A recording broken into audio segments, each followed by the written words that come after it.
Hoje, iremos trabalhar a relevância da controladoria no processo organizacional e em conjunto com a importância de se ter um sistema de informações, possuir controles internos, saber analisar uma demonstração financeira a fim de ter ações rápidas e eficazes. Boa aula!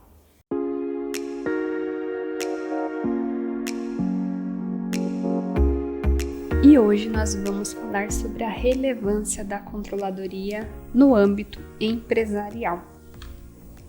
Então, nesse tópico, nós vamos conversar a respeito da informação contábil para o processo de decisão, para a tomada da decisão. Vamos entender o que seria a tomada de decisão, a necessidade da informação contábil, as principais ferramentas contábeis que auxiliam a controladoria e os gestores, a análise das demonstrações financeiras. Vamos entender um pouquinho das demonstrações e o conceito e a evolução da auditoria. Então, de um bom tempo para cá, as empresas elas cresceram muito, o que tornou o mercado bem competitivo entre si, e o que fez com que as empresas precisassem pensar em ter controles, em estar seguras perante a sua concorrência, porque se a gente não tem o controle, alguma concorrência, algum concorrente vem e pega seus clientes. Então, dessa maneira as informações geradas por meio do tratamento de e dessa maneira, então, com esse medo, com essa prevenção, as informações geradas por meio de tratamento de dados garante uma maior confiança nos fatos que estão sendo analisados para a decisão ser tomada. A respeito, pessoal, da missão da empresa, nós podemos entender como o motivo da sua existência, a razão pelo que aquela empresa existe. E com isso, com base na sua missão, a empresa ela vai desenhar a sua estratégia de atuação no mercado, que serve, que obviamente vai ser uma das diretrizes para o suporte gerencial e, consequentemente, influenciando a tomada de decisões. Sendo responsabilidade da controladoria, do controller, participar ativamente de todas as áreas em busca de atingir a missão da organização.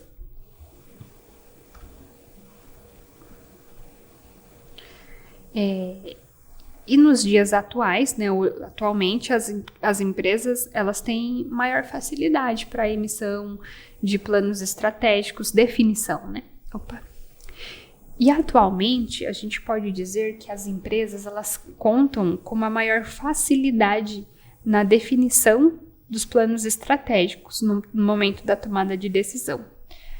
As informações elas são coletadas de várias fontes internas do processo de gerenciamento da empresa, ou seja, é muito mais fácil hoje para um controller fazer a base para uma tomada de decisão contando com um bom sistema de informações. E dessa maneira, toda e qualquer informação necessária pode ser encontrada por meio da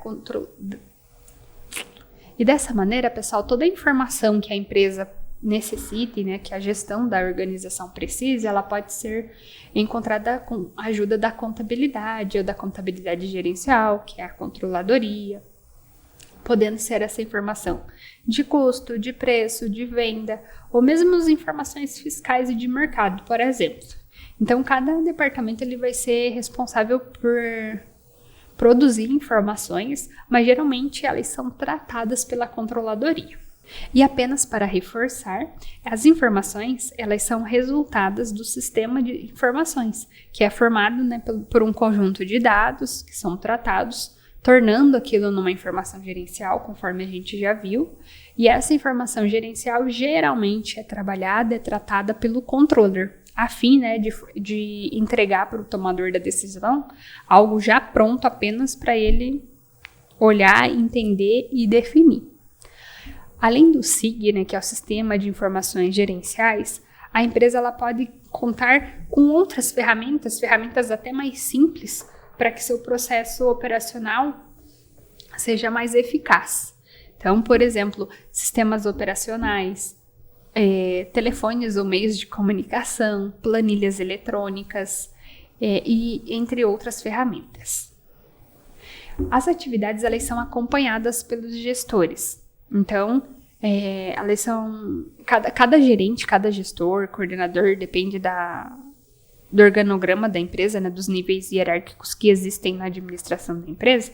Então, cada gestor ele vai ser responsável pelo seu departamento com o objetivo de obter, né, e de confeccionar informações verdadeiras e suficientes para que o planejamento empresarial ele seja bem elaborado e seja feito com base em informações confiáveis, bem como ser uma base para o processo de decisão. E agora, sobre a tomada de decisão, pessoal. A tomada de decisão ela é um fator, um dos fatores, eu acho, de mais importância para os diretores e administradores da empresa, incluindo aí o papel do controller. O controller, ele não tem, né, a hierarquia de tomar decisão, mas ele é o influenciador da diretoria, vamos assim dizer, ele está a parte de tudo, ele só não tem a liderança, né, para ele decidir, mas ele auxilia nesse processo, pois as decisões escolhidas, elas impactam os resultados e o futuro da empresa. Então, quando existe o processo decisório, ele vai ser impactado com a decisão, né, da administração da empresa, mas dependendo dessa decisão, pode se acarretar aí para o futuro da organização. E sobre isso, está na rotina do ser humano, né? Não é algo de empresa, o processo de tomar decisões. No nosso dia a dia mesmo, nós podemos tomar decisões, e elas são simples ou mais complexas, né? Então, assim, os executivos eles são direcionados a tomar várias decisões no seu dia a dia e no cargo deles, né? E dessa maneira, os executivos eles são direcionados a tomar decisões diariamente. E para eles, as decisões chegam a ser de curto, longo prazo. E elas podem ser planejadas ou não. Então, pode ser algo que a diretoria vem discutindo há algum tempo, ou pode ser algo que chegou do nada. Um exemplo que eu acho que pode caracterizar bem isso é a pandemia. A gente estava vendo a pandemia vindo, mas vinha e não vinha, até que do nada fechou tudo de uma hora para outra. Eu acho que não deu tempo, por mais que se discutiu muito, né? A gente viu o que estava acontecendo nos outros países, mas a gente foi levando, foi deixando, até que do nada todo mundo parou e começou a trabalhar no home office. Então, esse pode ser um exemplo de uma decisão não planejada pela diretoria. Então, foi uma decisão que teve que sentar ali e decidir, ó, o mundo tá dessa maneira, a gente precisa fazer alguma coisa, a gente precisa prezar pelos nossos funcionários, e todos, né, a preocupação com o próximo, e aí, o que vamos fazer? E daí em diante, a gente vem trazendo o home office até os dias atuais. A faculdade no ensino à distância, né, ou até o presencial que ficou no ambiente à distância também. Então, foram todas medidas provavelmente não planejadas, ok? E logo, todas essas decisões elas são feitas para garantir a segurança no processo decisório, e dessa forma é fundamental a gente analisar e estudar todas as informações levantadas. Assim, a chance de correr menos riscos, né, e incorrer menos falhas é maior. Então, antes de se tomar uma decisão, certo, é o essencial, né? A princípio, o correto é a gente analisar todas as informações que a gente tem a respeito daquela decisão a ser tomada, né, e analisar adequadamente a fim de ter a mitigação de possíveis erros. E atenção, pessoal, a gente não pode esquecer, mais uma vez, né, reforçando que toda decisão ela tem uma reação. Ela pode ser uma reação favorável ou desfavorável para a empresa, ok? E agora a gente vai fazer a abertura aí conceitual das decisões que a gente tem dentro de uma empresa, que são as decisões planejadas e as decisões não planejadas. As decisões planejadas, elas são aquelas do cotidiano e também as repetitivas, que colaboram para a solução dos problemas diários, onde a empresa conta com procedimentos, regras, práticas que auxiliam o seu dia a dia no desenvolvimento das atividades. E essas decisões planejadas que a gente comentou aqui, obviamente, está mais ligado ao operacional da empresa, né? A respeito da parte gerencial, assim, da parte de diretores mesmo, de tomada de decisão, eles podem ter, por exemplo, nas suas decisões, um exemplo hipotético, né? Ou estamos há 10 anos estabelecidos em um determinado lugar, já somos conhecidos, mas vimos a oportunidade, vimos um benefício fiscal, por exemplo, de transferir a nossa unidade para, sei lá, Maringá, por exemplo. Quando existe essas discussões, a mudança de uma empresa é um fator, assim, muito importante, é um fator geralmente de longo prazo, são discussões aí de 2, 3, 4 anos, que envolve diretores, CEOs, donos da empresa mesmo. Então, é algo que é muito, muito estudado, não é algo que é definido às pressas. Aqui eu trouxe mais exemplos assim do operacional e do dia a dia dos funcionários de base, né? Não de funcionários estratégicos. E as decisões não planejadas, que foi o exemplo que a gente deu aí da pandemia, né, da chegada do home office devido à pandemia. Elas acontecem esporadicamente, como por exemplo, né, outro exemplo aqui mais voltado para a indústria, né? A compra de um maquinário ou não, expandir o mercado com a abertura de uma nova filial, entre outras, que envolve um alto capital de investimento. Essa decisão ela é muito trabalhosa, precisa de muito planejamento, muita estratégia, é necessário se criar novos caminhos, né, que garantam essa decisão e que confirme que ela não é uma decisão precipitada. Eu dei o exemplo anterior aí de transferência, né, de empresa, de mudar, né, de cidade, por exemplo, mas que envolve alto capital, né? Mas no caso também de comprar um novo maquinário, aí a gente vê máquinas, pessoal, de milhões de reais num processo industrial. Ou abrir uma nova empresa também é muito importante, é uma decisão muito difícil de ser tomada assim, de forma imediatista. Então, são decisões que não se planejam assim, tipo, vamos fazer. Não, é algo que geralmente deve nascer aí numa conversa, numa reunião de diretoria mesmo, onde os funcionários base não têm nem conhecimento no início desse projeto. E agora a gente vai trazer a respeito da necessidade da informação contábil. E para a gente dizer, né, confirmar que uma informação ela é válida para a gestão, nós precisamos ter certeza que essa informação é segura e útil para os tomadores de decisão. Dessa forma, a gente precisa elaborar o conteúdo, né, com atenção, atendendo às normas contábeis, às diretrizes da empresa, a fim, né, de atender às necessidades de um processo decisório. E a informação contábil, ela reflete o poder de negociação da empresa.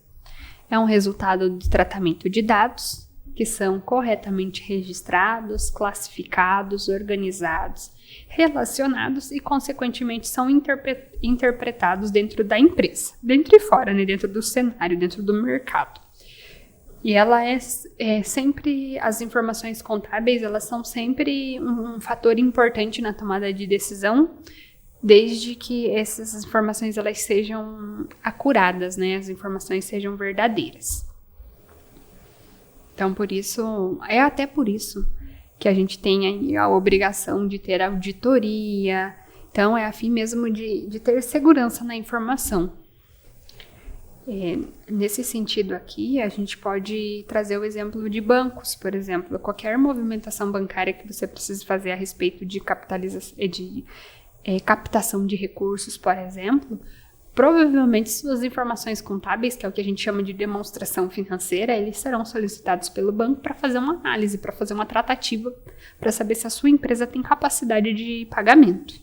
Então, nesse sentido, é um dos exemplos de como a informação contábil ela pode ser necessária perante aos nossos usuários. Portanto, para a gente atender as expectativas dos usuários, a gente precisa garantir a qualidade da informação contábil e, para isso, a gente precisa analisar, né, e entender algumas características que a qualificam.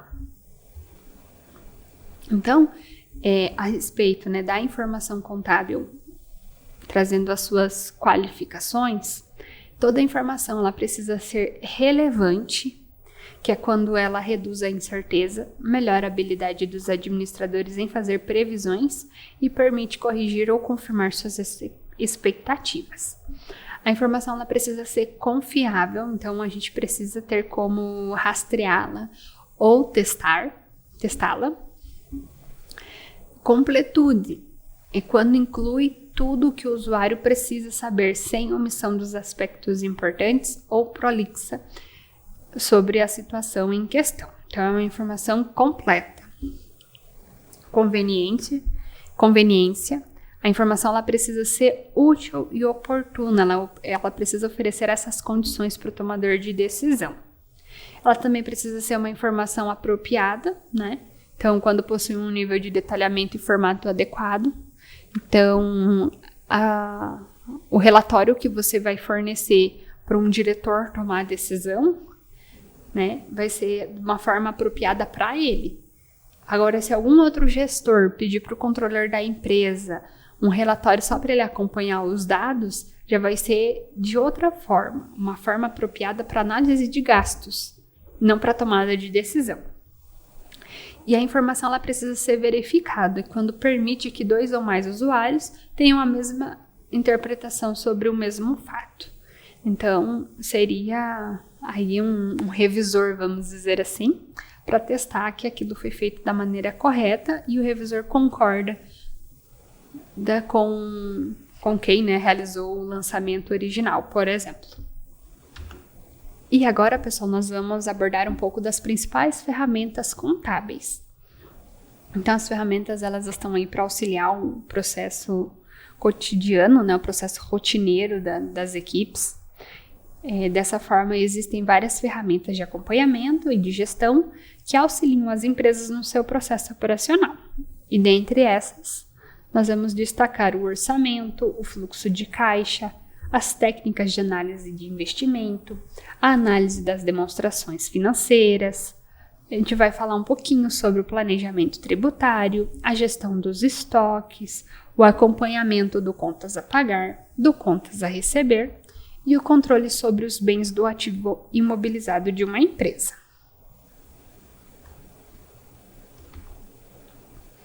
O orçamento, pessoal, ele refere-se a um planejamento de aplicações de recursos que a empresa espera fazer num período futuro, que é geralmente o ano seguinte.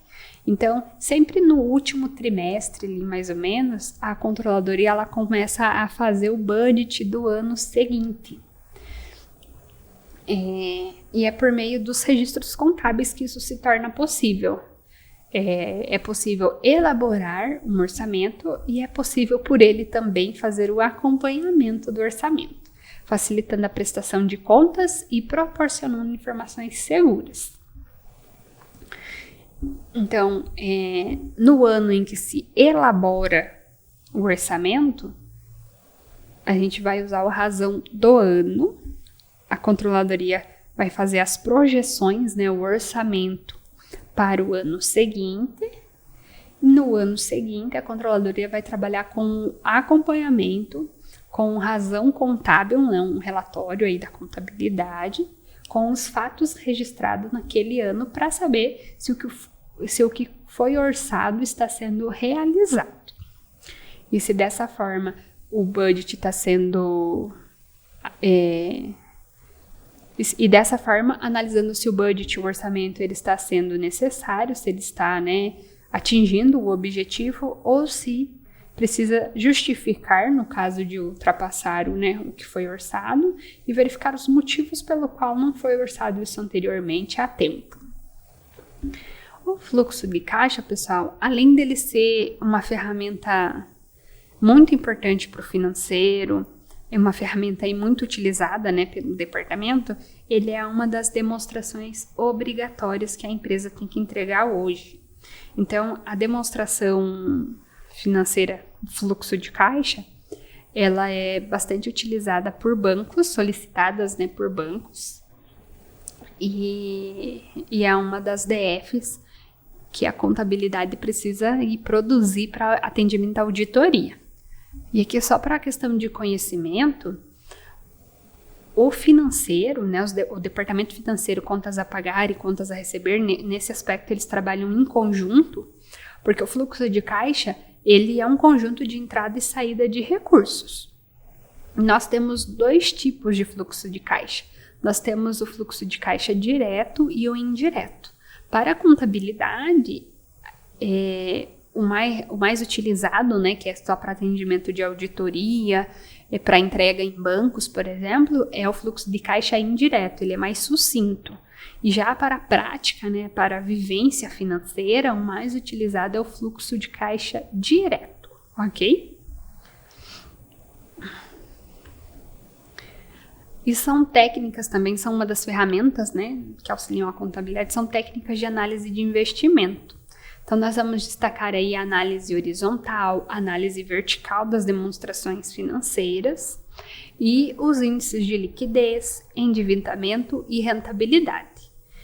E também análise de taxa de retorno sobre investimento, entre outras técnicas.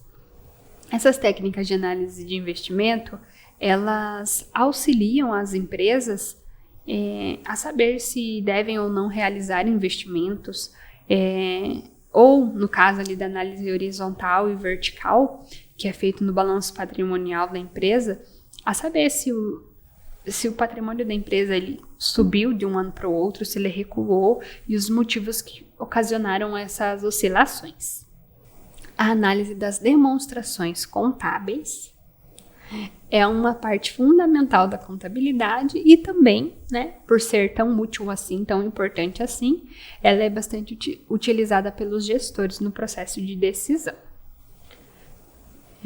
Nós podemos fazer uma análise da demonstração contábil no caso de saber, poder estar por dentro da saúde financeira da empresa, perante a economia, a situação patrimonial, nesse sentido. Então, sobretudo, é essencial utilizar boas técnicas de análise a fim de impedir interpretações errôneas ou incompletas sobre a situação patrimonial da empresa. Mas também, no caso aqui, seriam meios de se analisar mais a situação patrimonial da empresa. A gente vai ver que tem um conjunto de demonstrações financeiras e cada uma tem o seu método de análise, Então, cada uma tem que ser analisada de acordo com a sua finalidade. A respeito do planejamento tributário, pessoal, eu não trabalho diretamente com a parte fiscal, com a parte tributária, mas é uma das áreas mais importantes, ou não digo assim, é mais importante, mas é uma das áreas que mais tem importância para a empresa, porque principalmente no nosso país, que a carga tributária é altíssima, é complexa, não é algo fácil de se entender, é algo que muda a todo momento. Então, ter uma ferramenta ali que auxilie a equipe fiscal, a equipe tributária, para se ter um bom planejamento tributário, para que seja fácil poder ter bons, vamos dizer assim, redução de carga tributária, redução de pagamento, de dispêndio de dinheiro devido a tributos, é muito importante. E é por meio do conhecimento sobre a legislação que os funcionários, os colaboradores que trabalham nessa área, eles procuram minimizar os custos com encargos tributários.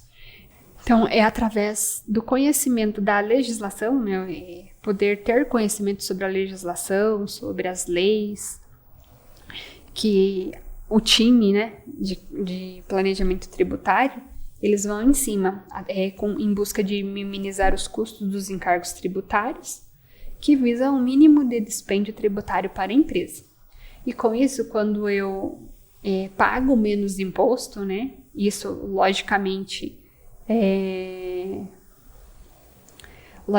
fazendo isso da forma correta, né, seguindo um planejamento tributário e não sonegação de tributos, a gente gera receita para a empresa, a gente gera maiores recursos para que eles sejam empregados em novos investimentos, né, investimentos esses que podem aumentar ainda mais o patrimônio da organização. A respeito da gestão do estoque, nós podemos trazer aqui que ele traz garantia para a empresa por meio de compras eficientes, né, não gerando estoques desnecessários e pagamentos também desnecessários a fornecedores. O estoque ele absorve uma parte considerável do orçamento operacional da empresa, porque eu acho que a rotatividade, né, a entrada e saída de mercadorias, ela é a operação principal da empresa, né, é vender. O custo da armazenagem e a manutenção dos estoques tende à redução, resultando em uma vantagem competitiva, pois melhora a qualidade, reduz os tempos e entre outros. Nesta questão do estoque em relação à armazenagem, seria a gente ter uma gestão de estoque interna, poder ter capacidade de guardar o nosso estoque dentro da própria empresa. Geralmente as empresas hoje contam, né, com armazém externo, o que resulta, né, em um custo a mais aí para poder armazenar os produtos da empresa. E quando a gente fala do controle do contas a pagar e também do contas a receber, nós falamos na questão mais de levar muito a sério o fluxo de caixa e também poder se prever sobre o controle, né? Ter um controle sobre todas as nossas obrigações, né? Então, todos os pagamentos eles precisam ser honrados, né, na data de vencimento. E ter um controle, né, dos pagamentos, por exemplo, poder se antecipar, poder estar ciente, né, que todo dia 9 tem pagamento de FGTS, todo dia 20 tem pagamento de tributos como INSS,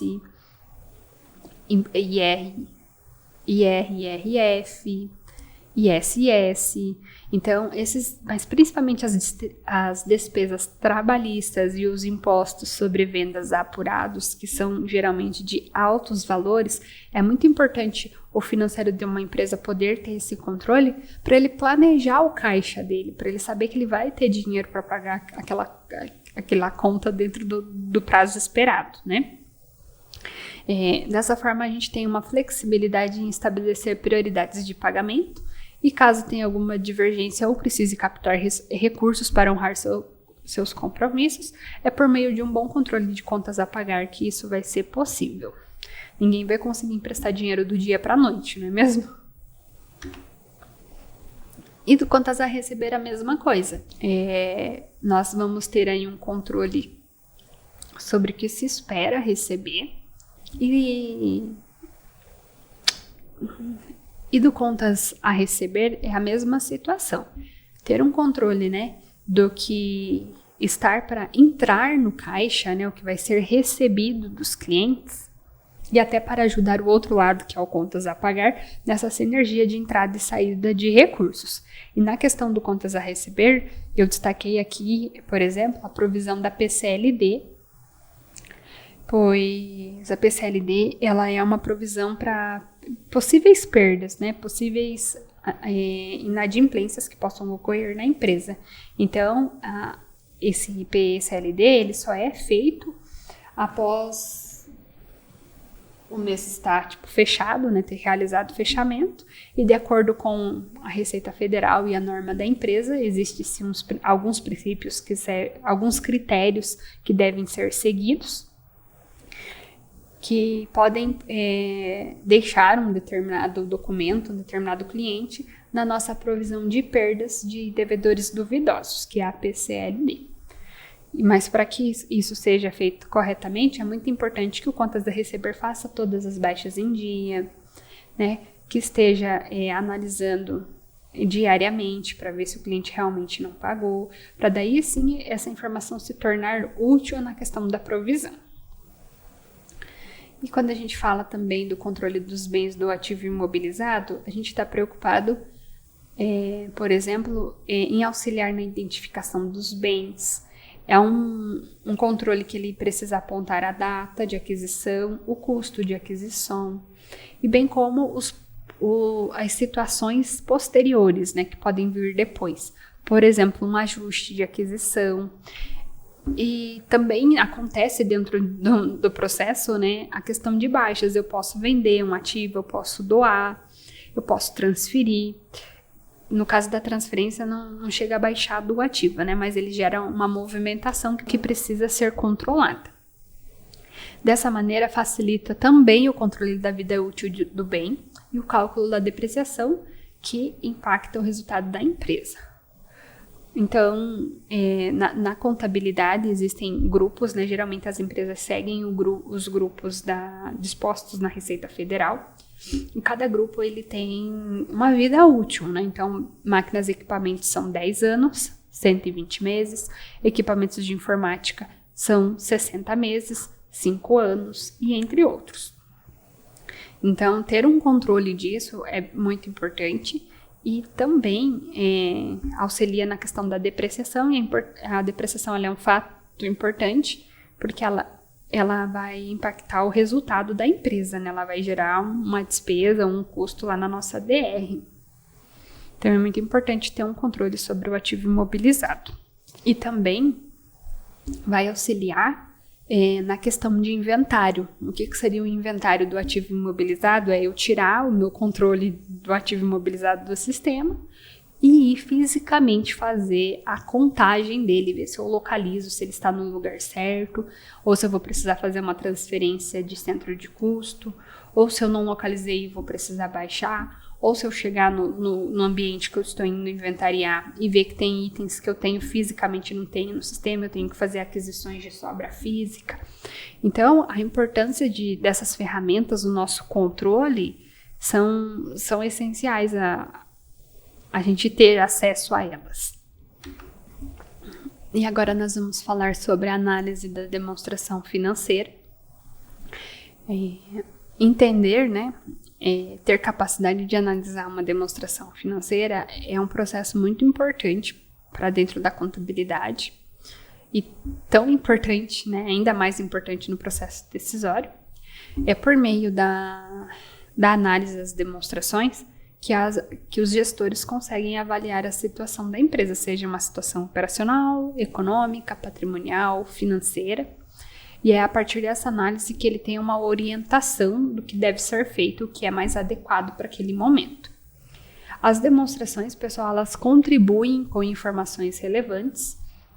Ela tem finalidade de evidenciar os pontos fortes e os pontos fracos do processo operacional e financeiro da empresa, fazendo logicamente com que a empresa ela pense, né, em meios de sempre ter uma melhoria, né, que a gente chama daquela melhoria contínua. Sempre pode ser feito melhor as atividades. Dessa forma, a gente pode dizer que a análise das demonstrações é essencial para um processo de gestão e dentro, né, do cenário das análises da demonstração, nós temos muitos interessados. Eles não vão ser somente a gerência da empresa para tomar decisão. A informação contábil ela é útil para acionistas, para banco, para fornecedores, para clientes e outros. Esse grupo de interessados, a gente conhece também eles como stakeholders. Então, quando vocês ouvirem essa palavra, stakeholders, vocês já sabem que são os interessados na empresa. Geralmente são interessados nas informações da empresa, né? Porque eles conhecem a empresa por meio das demonstrações financeiras, né? Eles querem ter interesse para saber o valor da empresa, se ela tem capacidade de pagamento, se ela tem capacidade de recebimento, se se é bom eu investir nela, se eu vou ter bom retorno sobre ela, nesse sentido. Ok? É importante lembrar que grandes empresas, além de elaborar as demonstrações, elas precisam passar por auditoria externa, a fim de garantir a veracidade de seus números, e só após poderá ser publicado seu resultado. Nem todas as empresas que são auditadas pela auditoria independente externa são obrigadas a publicar o seu resultado, tá? Normalmente as empresas grandes, elas são obrigadas sim a passar por auditoria para garantir, né, a veracidade das informações, ou seja, garantir que os fatos registrados dentro da contabilidade daquela empresa está correto, mas empresas que operam na Bolsa de Valores, por exemplo, no mercado de capitais, essas sim são obrigadas a passar pela auditoria externa e após liberado, elas são obrigadas a publicar suas demonstrações contábeis, geralmente no site delas e também em jornais de grande circulação. Mas vocês podem ver empresas como Itaú, por exemplo, se você entrar no site deles, você vai ter, com certeza, lá divulgadas as demonstrações. E é importante também, pessoal, só questão de conhecimento, as demonstrações financeiras, na verdade, a auditoria, né, o serviço da auditoria, ele geralmente começa aí em outubro do ano e, por lei, né, não necessariamente acabe aí, mas por lei, teria que finalizar tudo em abril do ano seguinte. O que é esse finalizar? É ter o parecer da auditoria, que é um livro explicando tudo, contando, né, sobre todo o movimento da empresa, como que a empresa funciona, as notas explicativas, até abril do ano seguinte. Quem que respeita esse prazo? A auditoria respeita esse prazo geralmente apenas para as empresas que são obrigadas a publicar devido à operação no mercado de capitais. Caso contrário, vai se estendendo esse prazo, mas quanto mais se atrasa, vamos dizer assim, pior fica, porque daí em outubro do ano seguinte já começa uma nova auditoria. E a auditoria, ela trabalha com comparabilidade, ela sempre vai pegar o último ano que ela auditou e mais o ano atual. Auditou o ano atual, ele vai ser a base para a próxima. E é assim, é um efeito dominó, a questão da auditoria. Mas, só concluindo, o prazo final para uma auditoria externa deve ser abril, tá? Para questão de publicação. Mas a gente pode ter esses gaps aí no meio do caminho. Marion, ele traz a respeito das análises que as operações a prazo de compra e venda de mercadoria entre empresas, os próprios gerentes, embora com enfoques diferentes em relação aos outros interessados, na avaliação da eficiência administrativa e na preocupação do desempenho de seus concorrentes, dos funcionários, na expectativa de identificarem melhor a situação econômico-financeira, vem consolidar a necessidade imperiosa da análise das demonstrações contábeis. Então, dessa forma, né, é importante conhecer as demonstrações financeiras e saber qual é o melhor método de análise para cada uma delas. Conforme eu já havia falado, não é só uma demonstração financeira, é um conjunto hoje de demonstrações que são obrigadas à confecção, né? Então, nem todas vão ser analisadas, nenhuma delas vão ser analisadas de forma igual. Cada uma tem o seu método para ter uma comparabilidade, para ter um entendimento maior sobre a operação da empresa. Agora, né, saindo das análises e vindo para a demonstração em si, para a gente poder entender um pouquinho de cada uma delas. A demonstração contábil financeira, ela é um conjunto de relatórios que são acessados pelos stakeholders e tem como objetivo fornecer informações compreensíveis e acessíveis para a tomada de decisões e que evidenciem o desempenho financeiro da empresa. Então, ou seja, elas são relatórios, tá? São fotografias, vamos dizer assim, são fotografias da situação patrimonial de uma empresa, geralmente no período de um ano.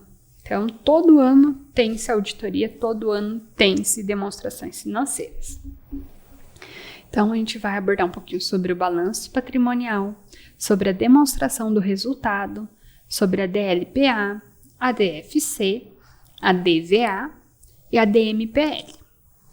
A DR é a demonstração de resultado, né? A DLPA é a sigla para demonstração de lucros ou prejuízos acumulados. DFC é a demonstração do fluxo de caixa. A DVA é a demonstração de valor adicionado. E a DMPL é a demonstração das mutações do patrimônio líquido. A respeito do balanço.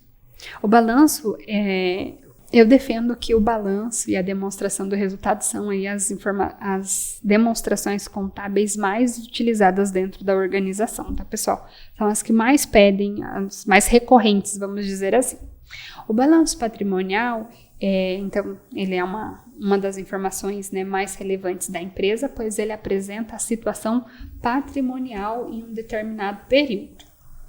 De acordo com o SAR, o balanço em contabilidade é uma evidência de equilíbrio de elementos patrimoniais através de causas, efeitos, tempo, espaço, qualidade e quantidade. Ou seja, é uma demonstração gráfica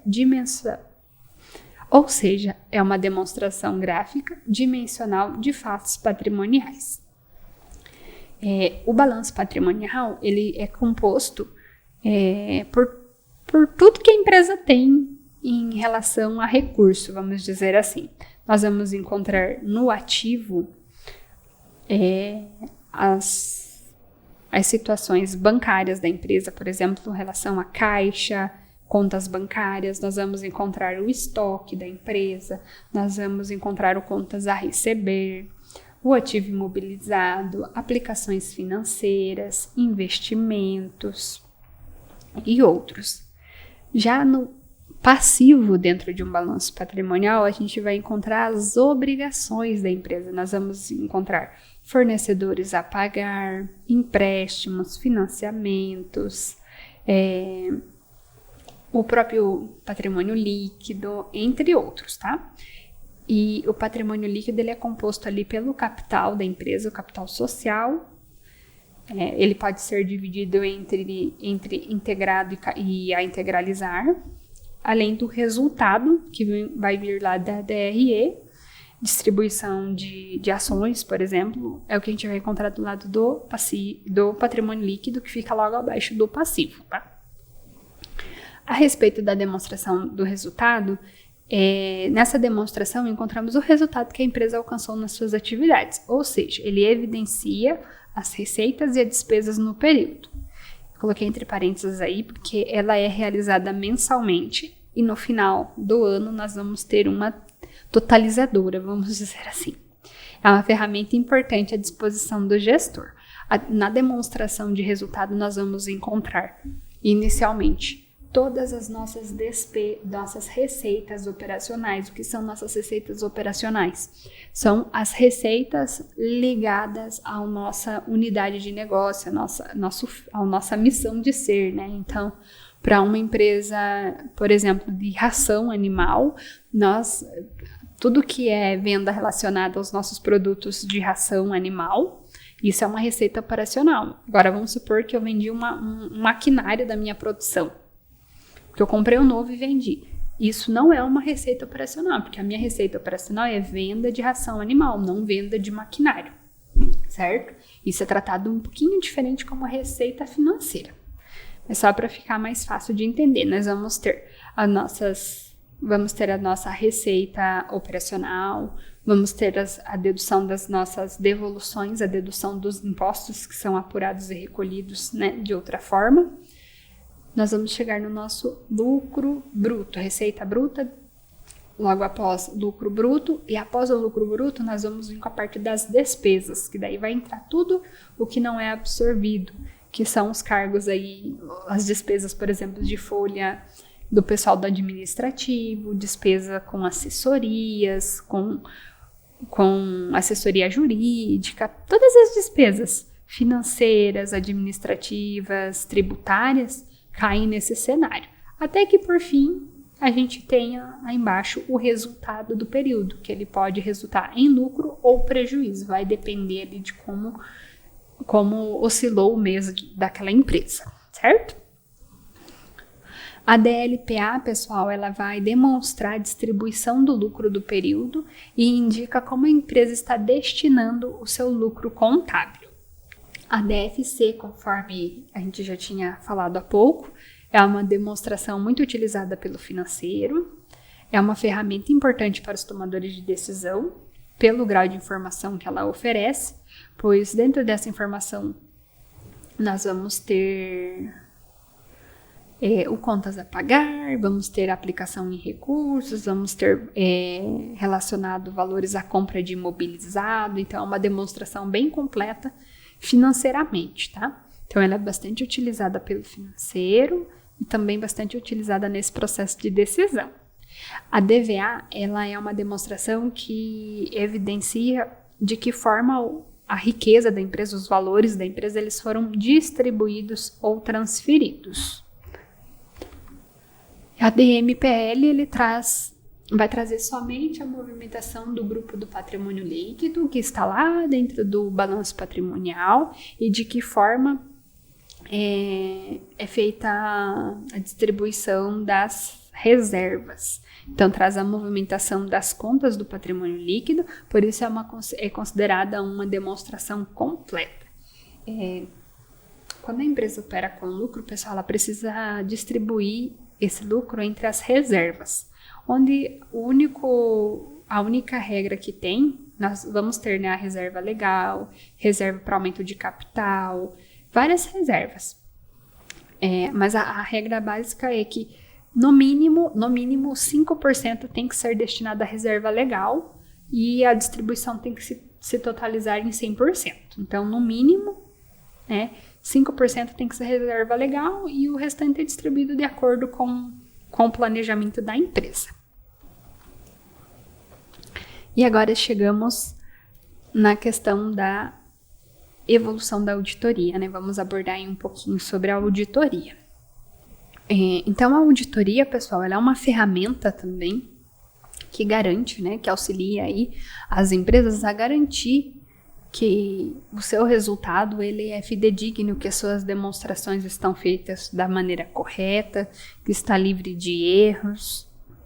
O seu objetivo ele é apontar possíveis desvios das normas e possíveis violações dos princípios da legalidade, eficiência e eficácia na gestão financeira de uma empresa. E a respeito da evolução da auditoria, né, tomando como base aí a Organização Internacional de Entidades Fiscalizadoras e Superiores, informa que as primeiras atividades de auditoria datam de 1300 depois de Cristo, na Idade Média, na Europa, onde os reis delegam atividades de fiscalização de impostos a alguns de seus servos. Em troca, os reis ofereciam aos plebeus a proteção. Porém, há registro de atividades de auditoria na antiga Suméria, Mesopotâmia.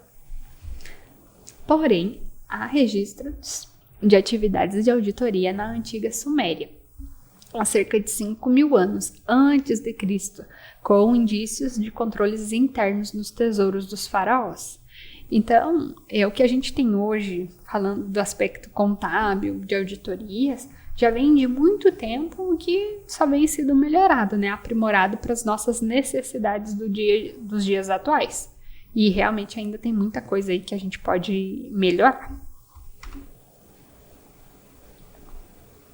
Com o avanço, né, com o decorrer da evolução da auditoria como ferramenta contábil, nós vamos dividir elas em algumas partes. No setor privado, nós vamos ter a auditoria interna e a auditoria externa. E no setor público, nós chamamos de auditoria governamental. A auditoria interna, pessoal, ela é geralmente encontrada nas grandes empresas. Ela é considerada como um departamento independente numa instituição, então ela não trabalha dentro de nenhum departamento já existente, ela é um departamento independente. Os auditores internos, eles são profissionais especializados e atentos aos cumprimentos e muito ligadas aos procedimentos internos, às diretrizes da empresa, a forma que a empresa gosta, são ligados aos procedimentos e diretrizes da empresa, da maneira que a empresa quer que seja seguido a sua política. E, além disso, eles precisam estar atentos às normas e legislações do país onde eles estão.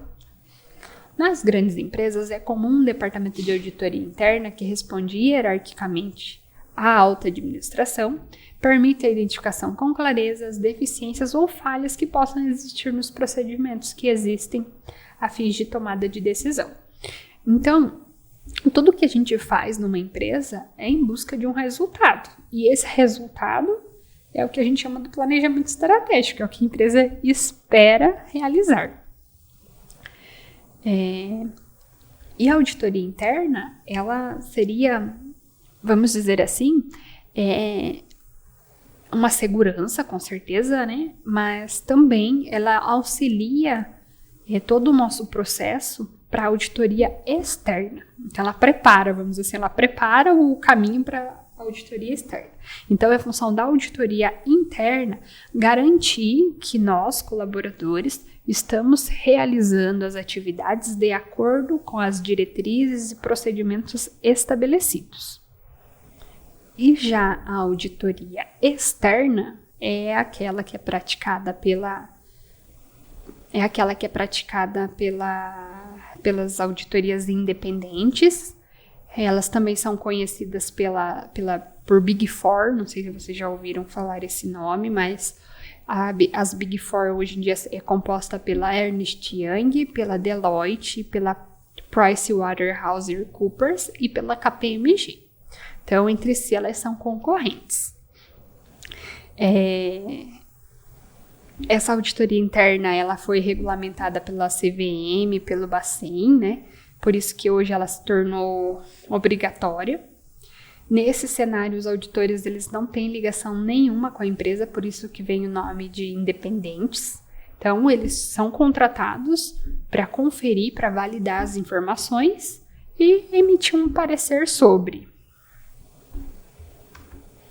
E a auditoria governamental é a auditoria que está ligada, né, à validação dos registros contábeis públicos, né, a fim de garantir que os resultados operacionais da gestão pública que está sendo exercida seja uma atuação correta, né, de acordo com os princípios, normas, bem como é feito no ambiente privado.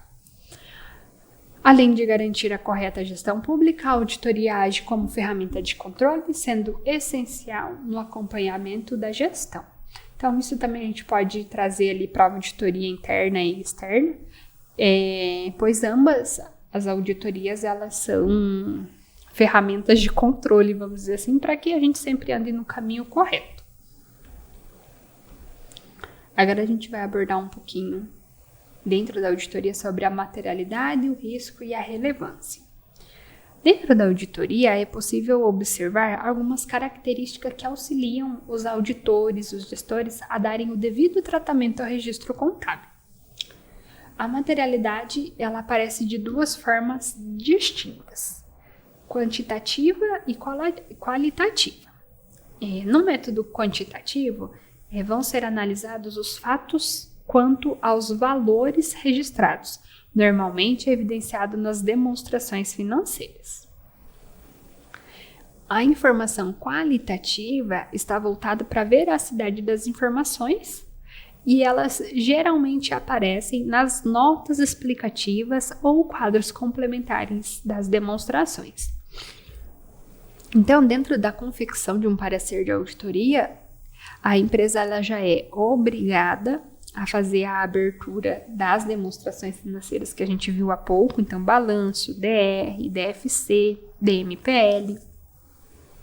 E além disso, é necessário fazer a abertura de notas explicativas. Então, para cada linha do balanço patrimonial, por exemplo, vai ter uma abertura,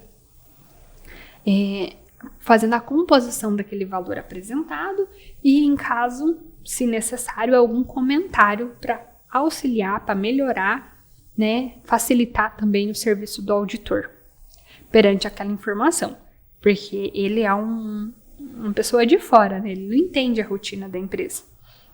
Então, são mecânicas para facilitar e também dar suporte, né, afirmando que aquela informação é verdadeira. O risco também ele é separado de duas formas distintas.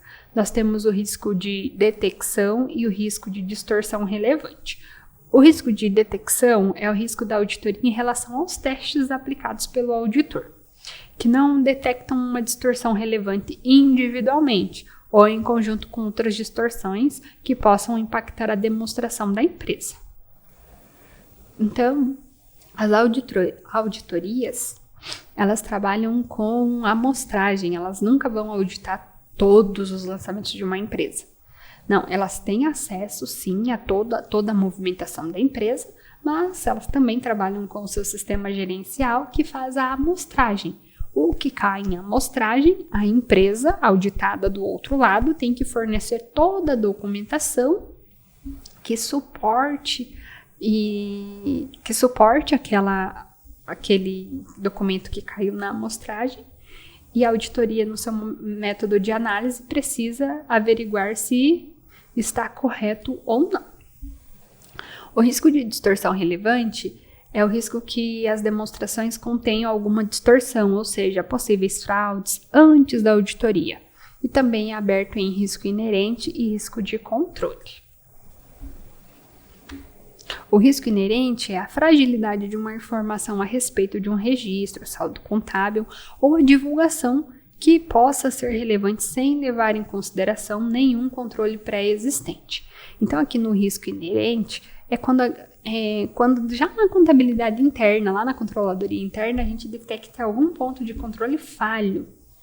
Então, se está falho, ele está suscetível de erro. Pode ser que aconteça alguma coisa relevante que tem que ser analisada. Então, é um momento que a auditoria externa vai chamar para conversar, vai apontar isso, isso não está legal, né? E daí sempre vai partir da diretoria da empresa querer mudar para aquele ano que está sendo auditado, mas que já fechou, ou leva a canetada, que é um termo muito comum, leva uma canetada e corrige-se a partir do ano seguinte, assim, para poder melhorar esse controle interno. E o risco de controle é o risco que a empresa corre em não prever uma distorção a tempo por meio do controle interno da empresa. Da mesma forma, aqui a gente está falando de um registro contábil que possa ser relevante sem levar em consideração qualquer controle interno. Então, é só um alerta, né? E aqui já é a relação de não ter o controle interno. Então, é um risco que a empresa corre, ela está correndo risco a todo momento, porque é impossível você ter controle interno para tudo hoje em dia, mas as grandes empresas aí são bem estruturadas e contam com altos profissionais capazes de poder estar com tudo em dia, mas é algo que dá bastante trabalho. E dessa forma, pessoal, chegamos à nossa conclusão.